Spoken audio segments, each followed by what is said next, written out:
Livro do profeta Jeremias, capítulo 31. O texto é longo e nós vamos ler responsivamente, assentados mesmo, mas vamos ler pausadamente para a gente refletir acerca do que o texto vai ensinar para a gente. Lamento transformando em júbilo. Naquele tempo, diz o Senhor, serei o Deus de todas as tribos de Israel, e elas serão o meu povo. Responsiva.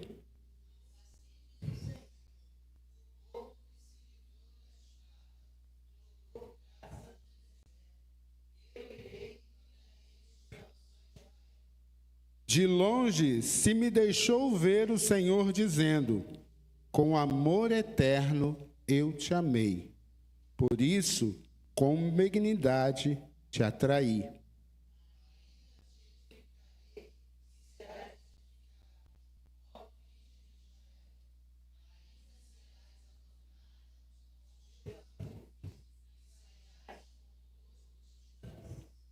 Ainda plantarás vinhas nos montes de Samaria, plantarão os plantadores e gozarão dos frutos.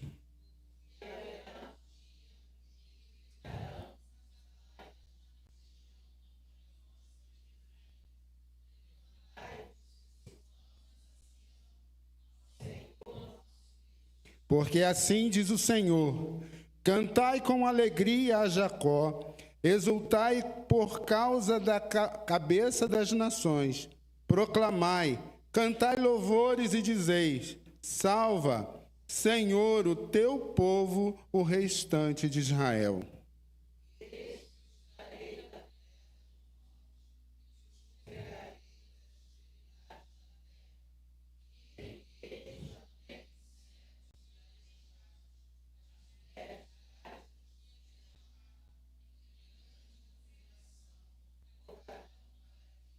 Virão com choro e com súplicas os levarei, guiá-los-ei aos ribeiros de águas por caminho reto, em que não tropeçarão, porque sou pai para Israel e Efraim, o meu primogênito.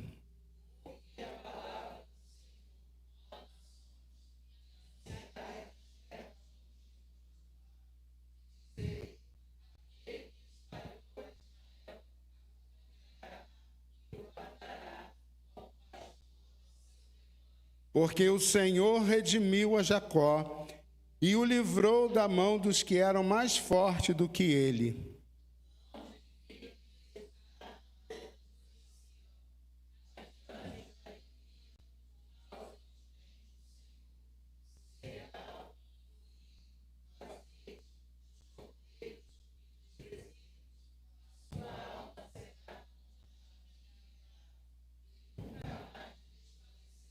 Então a virgem se alegrará na dança, e também os jovens e os velhos. Tornarei o seu pranto em júbilo, e os consolarei. Transformarei em regozijo a sua tristeza.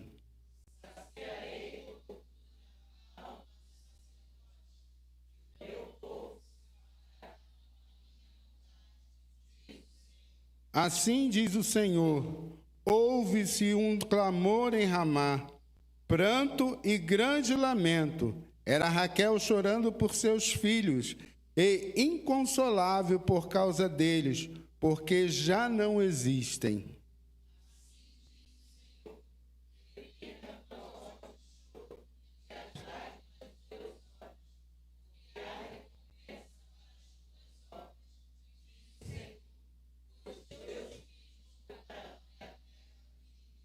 Há esperança para o teu fruto, diz o Senhor, porque teus filhos voltarão para os seus territórios.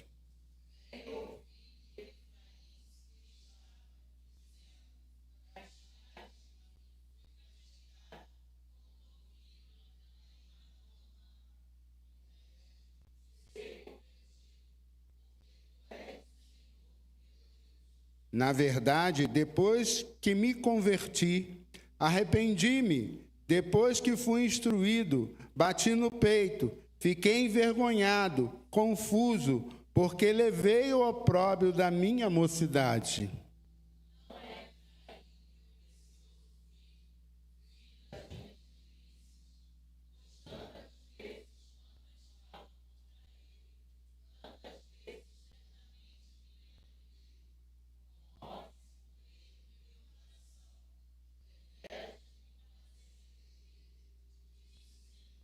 Põe-te, Marcos, finca postes que te guiem. Presta atenção na vereda, no caminho por onde passaste. Regressa, ó Virgem de Israel, regressa às tuas cidades.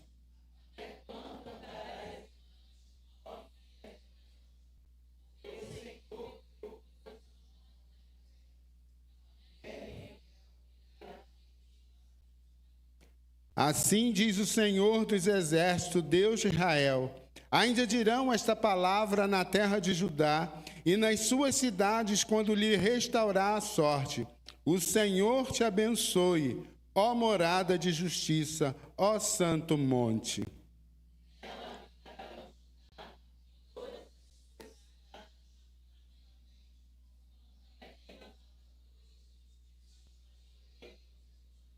Porque satisfiz a alma cansada e saciei a toda a alma desfalecida.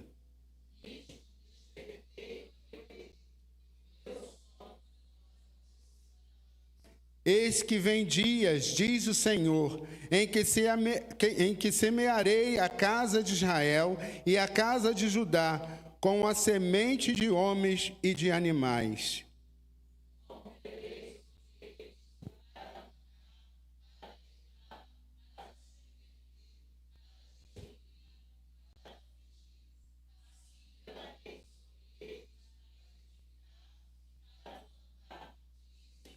Naqueles dias já não dirão: os pais comeram uvas verdes, e os dentes dos filhos é que se embotaram.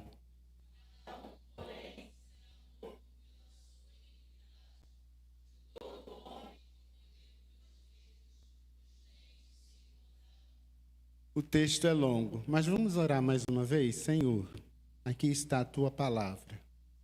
Aplica, Senhor, ao nosso coração, que as lições aqui contidas sirva primeiro para que nós entendamos o que o Senhor requer de nós como igreja, que entendamos que o Senhor requer de nós como filhos, que entendamos que o Senhor requer de nós como discípulos teus. Fala mais uma vez conosco. Nós oramos em nome de Jesus. Amém. Como eu falei, quando eu estava preparando o texto, e lendo e refletindo, não é comum, os irmãos sabem, não é comum usar texto longo, não é comum quando eu falo usar texto longo, mas esse texto é longo porque ele é rico. Esse texto é longo porque ele tem lições preciosas para o nosso crescimento. Esse texto é longo porque ele quer falar comigo e contigo acerca de algumas coisas que Deus requer primeiramente de mim como pessoa, como servo dele, para que depois ele nos use. Esse momento aqui, e eu gostaria de pensar sobre esse tema, do lamento à alegria, esse momento aqui, o povo de Israel está passando por um período de exílio. Esse período foram mais ou menos 70 anos. Exílio babilônico. A Babilônia era o império da época. Ela dominava as nações. E Jeremias, nós estudamos isso há pouco tempo na escola dominical, e Jeremias foi um dos profetas que mais falou nesse período em que o exílio do povo de Israel como cativo de Babilônia. Mas as palavras e as mensagens transmitidas por Jeremias, elas eram sempre duras, elas eram sempre de enfrentamento para com o povo. A palavra dela era uma palavra que dele era uma palavra que sempre trazia o povo para uma reflexão. Só que o povo, e principalmente os seus líderes, os reis, que viveram naquele período de exílio, não davam ouvidos. Essa passagem é uma das passagens mais profundas que o povo de Israel vivencia.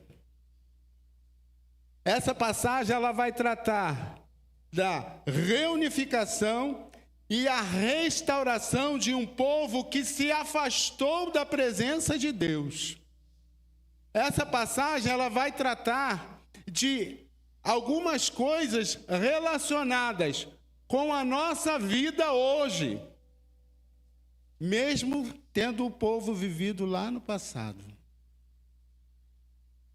Essa passagem ela vai trazer algumas lições para a gente. Eu separei aqui algumas lições e eu vou tentar falar em 20 minutos, tá bom? Tá bom? 20 minutos, tá bom? Tá bom, né? Senão vocês ficam cansados. Vou tentar. A primeira coisa que a gente vê aqui no texto, quando o texto abre para a gente, é uma narrativa interessante. O amor eterno de Deus. Está do versículo 1 ao versículo 3. Mas vamos pensar aqui no versículo 2 e no versículo 3. Olha o que diz o versículo. Assim diz o Senhor: o povo que se livrou da espada, logrou graça no deserto. Eu irei e darei descanso a Israel. De longe se me deixou ver o Senhor dizendo: com amor eterno eu te amei. Por isso, com benignidade te atraí. Olha que Deus dá para Jeremias trazer para o povo. Nesse momento aqui, o povo já estava vivendo em torno de 40 anos de exílio, de sofrimento, de martírio, de dominação de um povo, que era o povo babilônio. Você imagina, você com a sua idade de 15 anos, vamos pensar assim para a gente entender aqui. Eu com 15 anos, eu passar 40 anos sofrendo. Depois que passar 40 anos, quantos anos eu estaria? 55. É muito tempo. É muito tempo de sofrimento, é muito tempo de não ter um entendimento do que Deus está fazendo, é não dar a atenção do que Deus está trabalhando no coração desse povo. Mas o Senhor vai dizer para o povo: olha, o meu amor eterno, por causa desse amor eterno, eu amo vocês. E por causa desse amor, eu quero atrair vocês de volta para mim. O profeta está falando isso para o povo. O profeta está dizendo que Deus reafirma o seu compromisso com esse povo que havia se distanciado dele, desse povo que havia se afastado dele, por isso estava passando por esse exílio. A gente pode fazer um paralelo com o período que o povo ficou no exílio egípcio, que foi só um pouquinho mais, né? Só um pouquinho. Quantos anos? 400 anos, olha só. Quantas gerações passaram? Nós vamos completar 67 anos. Eu não sei quantos anos você que está nos ouvindo e nos vendo está hoje. E quantos anos você vai completar. E quantos anos você já viveu em que Deus está falando contigo e você não tem dado ouvido ao que Ele tem falado contigo. Mas eu quero chamar a tua atenção nesta noite que esse amor eterno ele está derramado para mim e para você.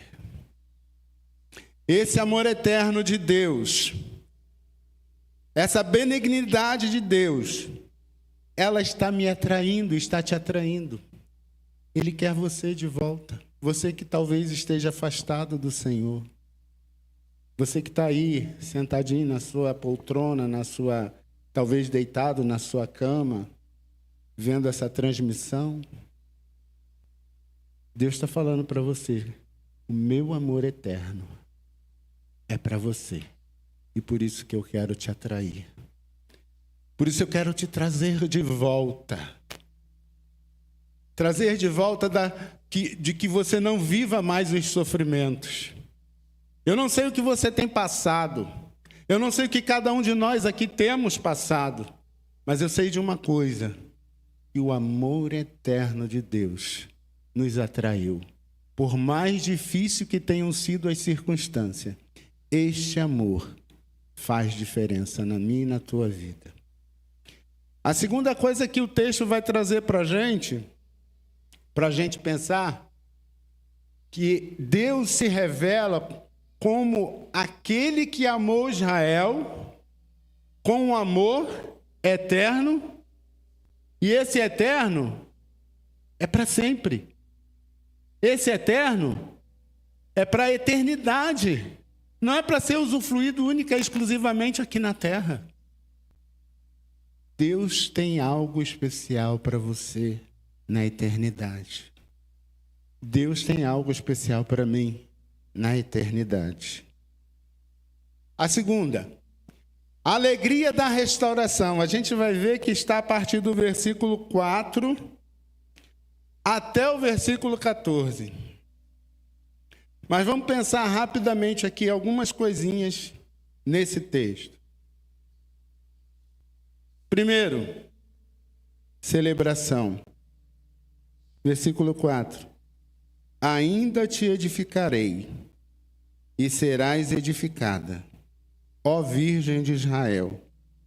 Ainda serás adornada com os teus adufes, e sairás com o coro dos que dançam. Deus está edificando a tua vida hoje. Por causa desse amor eterno, Ele quer edificar a tua vida. E por isso, a celebração, a júbilo, a festa, a alegria, a prazer, a delícias. E delícias de estar na presença do Senhor, mesmo que a situação ainda esteja adversa. Mesmo que a situação ainda esteja contrária, mesmo que você não esteja vendo uma luz do túnel, há celebração do Senhor para a tua vida. Há celebração do Senhor para a minha vida. A gente tem N problemas passando. Todo dia a gente passa por problemas, por adversidades, por dificuldades, mas há celebração. O texto vai tratar de prosperidade. Sabe por quê? Porque o choro que você vê quando o texto vai falar de Raquel, o texto falou de Raquel aqui. Ela está falando de Raquel porque Raquel está tratando de 2 filhos. E esses 2 filhos sofreram. Esses 2 filhos passaram por adversidades. E por conta disso ela lamentou, ela chorou, ela sofreu. Mas Deus vai falar para mim e para você: levanta-te que há esperança, há consolo, há celebração, há festividade nisso, porque o meu amor eterno é para você. O meu amor eterno é para você. A prosperidade é o que você vai construir a partir disso, de estar celebrando na presença do Senhor. É o que você vai construir a partir do que você enxerga quando você celebra a Deus, quando você oferece a Deus o seu júbilo, mesmo quando você está no momento de lamento. E o povo aqui ainda está no momento de lamento. Eles ainda não estavam libertos do exílio. Eles ainda eram escravos. Quando o povo se liberta do Egito, houve um grande júbilo. Mas daqui a pouco, depois de um certo tempo de caminhada, começou novamente a murmuração, os lamentos, porque aí de repente eles se deparam com uma situação adversa. Qual foi a situação adversa? O mar. Nós saímos daqui e agora o mar está na nossa frente, para onde a gente vai? Vamos perecer?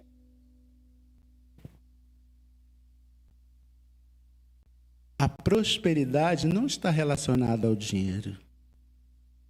A prosperidade está relacionada ao que Deus vai fazer por você e a partir de você.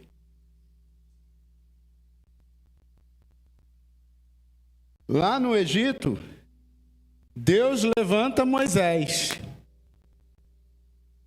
Falei hoje de manhã na escola dominical.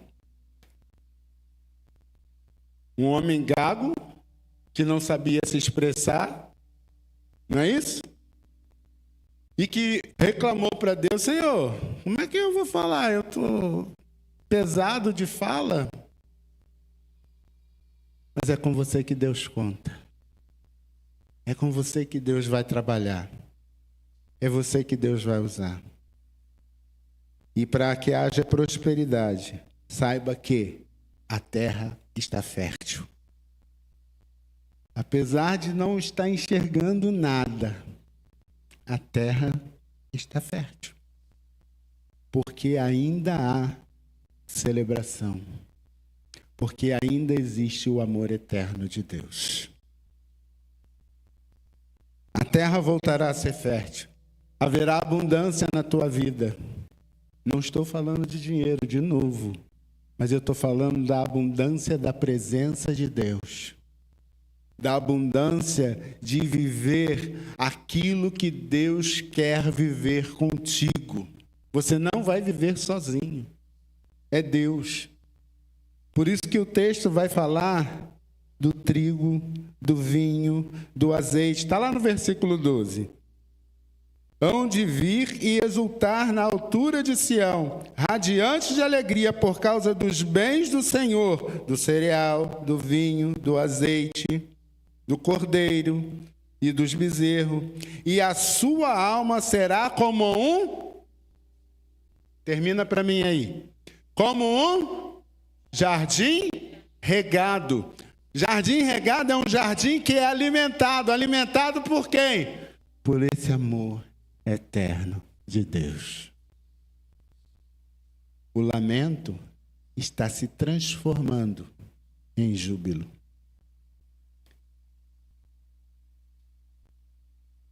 Mas também tem consolo. Por que que tem consolo? Porque Deus vai tratar as tuas feridas. Deus vai tratar aquilo que o teu coração precisa ser tratado. Deus promete consolar o seu povo e transformar a sua tristeza em regozijo, em alegria, em prazer, em desfrutar das delícias dele na sua vida. E quando a gente começa a desfrutar isso, a gente parece que está andando nas nuvens. Porque é muito bom, é muito gostoso. Deus ainda tem o melhor para que a gente usufrua dele. Por isso nós estamos aqui. Por isso, com esse amor eterno, ele nos chamou. Ele nos restaura, ele nos renova, ele traz consolo, ele sara as nossas feridas, as nossas tristezas, as nossas mazelas, como ele fez com Raquel. Né? A Raquel chorava pelos filhos, por causa da tribo do norte, né? Que estava totalmente exilada, separada, e agora o seu pranto de luto se torna em regozijo. Deus tem algo especial para você. Você talvez não esteja enxergando isso, mas Ele está dizendo isso para você. Ainda há esperança. A gente canta aqui, há esperança para o ferido. E quem é que está ferido? Às vezes é a gente. Mas o Senhor diz que esse amor eterno vai trazer consolo, sarar as suas feridas, transformar em regozijo. O consolo de Raquel, que está a partir do versículo 15 ao versículo 20. O texto menciona a Raquel chorando. O texto menciona em referência ao exílio, da perda, da dor da perda. Deus responde ordenando que ela pare de chorar, pois há esperança para o futuro. Não era para aquele presente. A esperança estava no futuro. Ainda ia acontecer. Porque Ele estava presente. Ele está presente. Há esperança para nós. O nosso futuro está sendo mudado pelo Senhor. O nosso lamento está sendo mudado pelo Senhor. Agora estou falando para você e para mim aqui, ó. Nosso futuro está sendo mudado pelo Senhor. Eu não sei o que é, mas eu sei que o Senhor está mudando o nosso futuro. E o nosso futuro é daqui a 5 minutos, daqui a 2 minutos, daqui a 1 semana, daqui a 1 ano, daqui a 10 anos. Há futuro. Mas há futuro porque a presença de Deus ela é abundante por causa do seu amor eterno com que Ele nos amou. E Ele está reedificando em nós esse futuro. Não perca isso de vista. O versículo 16 e 17 diz assim: assim diz o Senhor, reprime a tua voz de choro e as lágrimas dos teus olhos, porque há recompensa para as tuas obras, diz o Senhor. Pois os teus filhos, olha a promessa aí, pois os teus filhos voltarão da terra do inimigo. Há esperança para o teu futuro, diz o Senhor, porque os teus filhos voltarão para os seus territórios. Tem promessa do Senhor para nós. Tem promessas do Senhor para nós como igreja. Irmãos, isso não é à toa. Eu tenho entendido que esses textos, as coisas que o pastor tem passado para a gente, o que a gente tem ouvido em escola dominical, o que a gente tem aprendido em estudo bíblico e as mensagens que têm sido transmitidas, são mensagens talvez para mim e para você duras, mas que ela está recheada, entenda isso, está preparada com uma bênção de futuro na nossa vida. Deus tem isso e tem falado isso conosco. Na verdade, versículo 19. Na verdade, depois que me converti, arrependi-me, depois que fui instruído, bati no peito, fiquei envergonhado, olha o reconhecimento. Fiquei envergonhado, confuso, porque levei o opróbrio, ou seja, o opróbrio é a vergonha da minha mocidade. Esqueça a vergonha. Desfrute da bênção do Senhor, que o Senhor tem para você e tem para mim. Porque há bênção nesse futuro que o Senhor está preparando para nós. Preparando para mim e para você que está me ouvindo aí.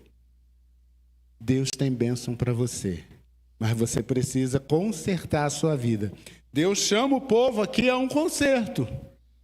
Deus traz o povo aqui para um conserto, porque Ele está preparando esse povo para uma nova aliança, para um arrependimento.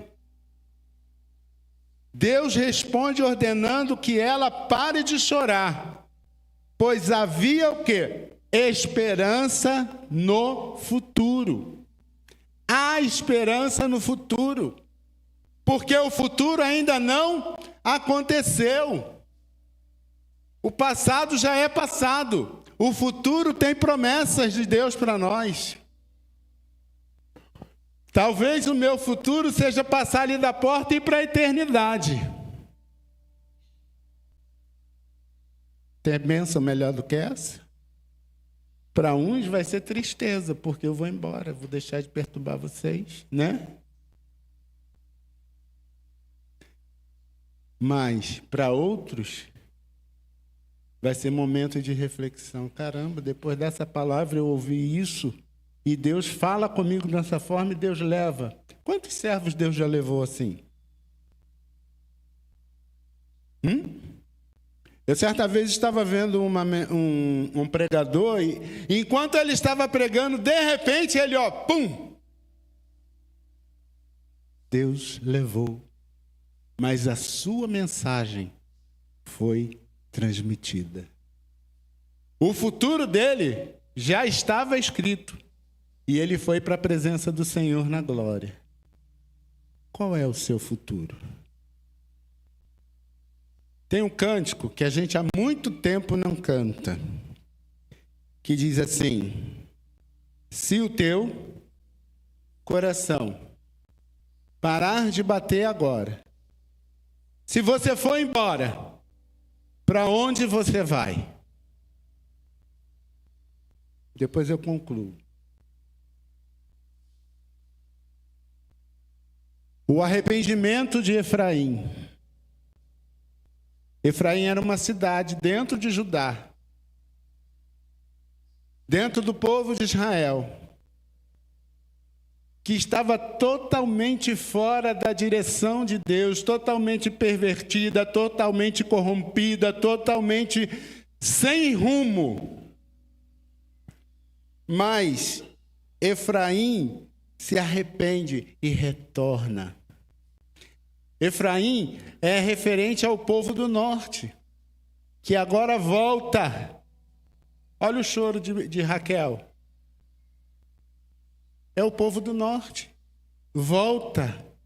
Se reconcilia com o Senhor. Reconhece os seus erros. É necessário reconhecer os seus erros.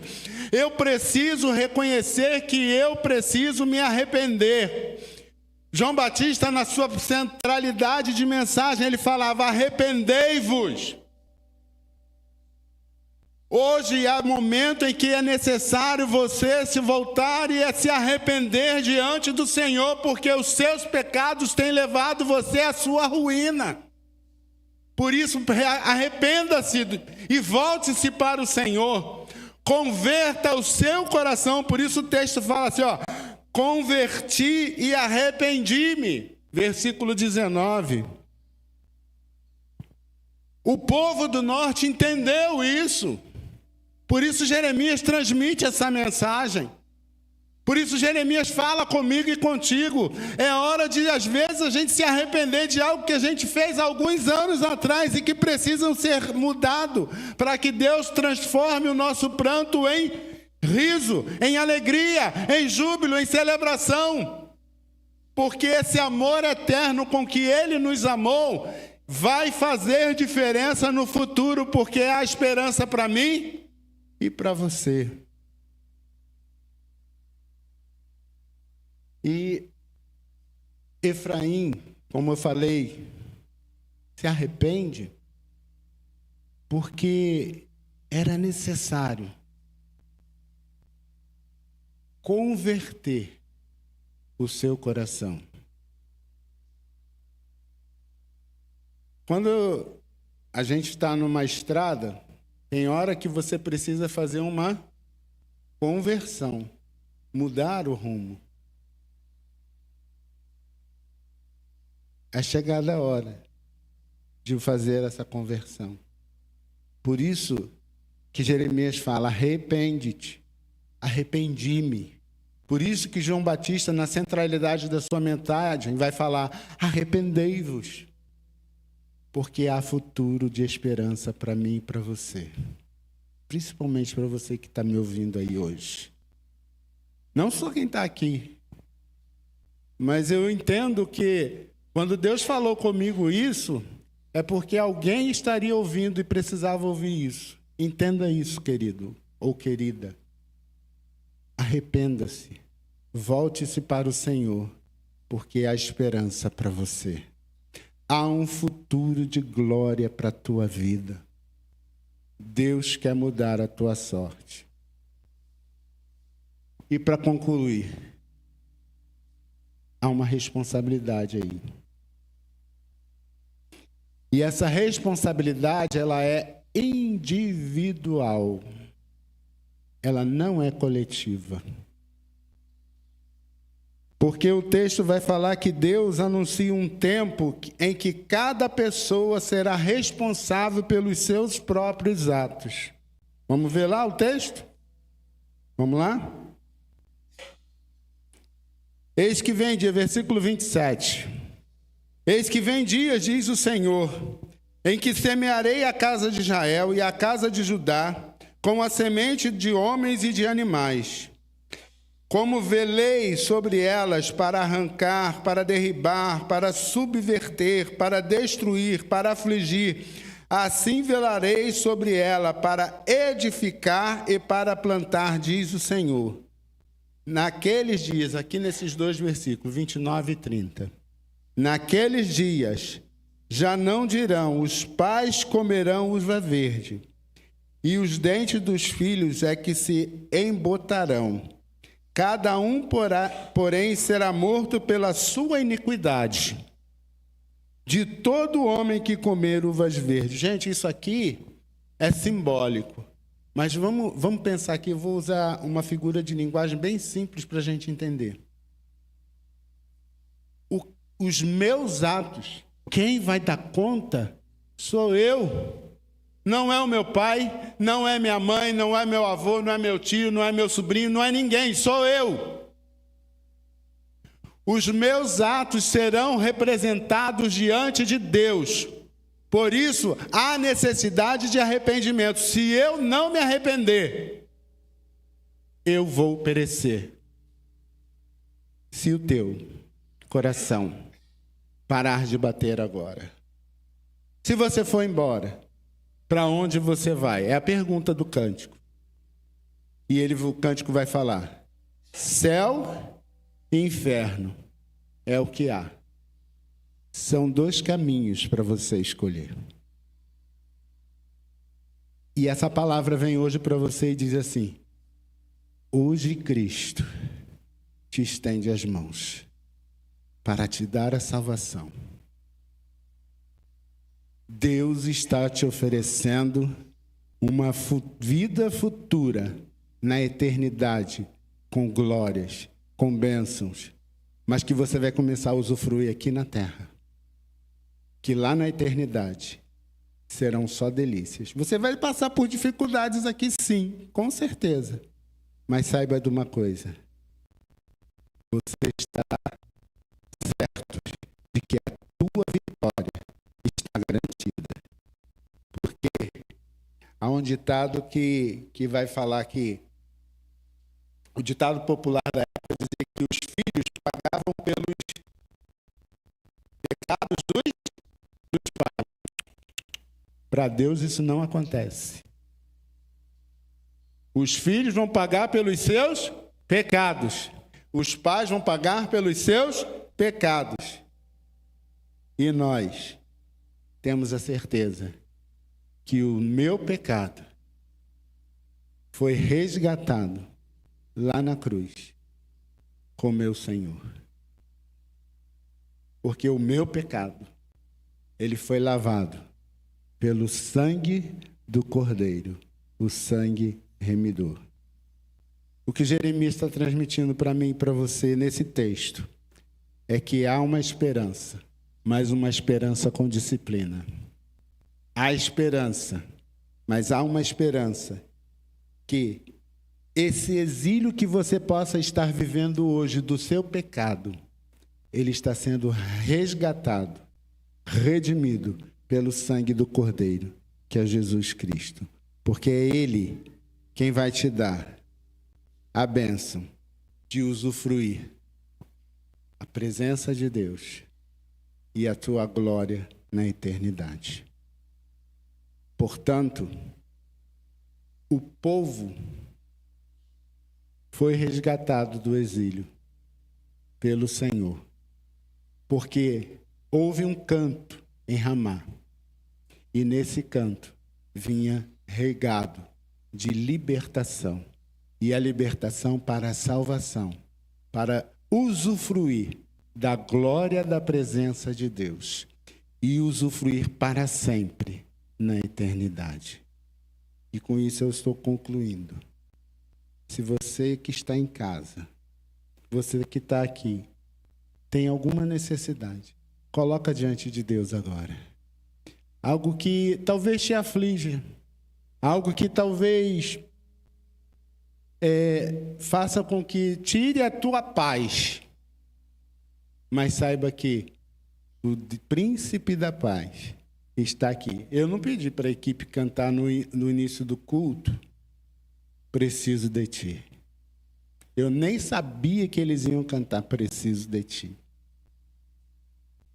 Preciso de ti. Preciso do teu perdão.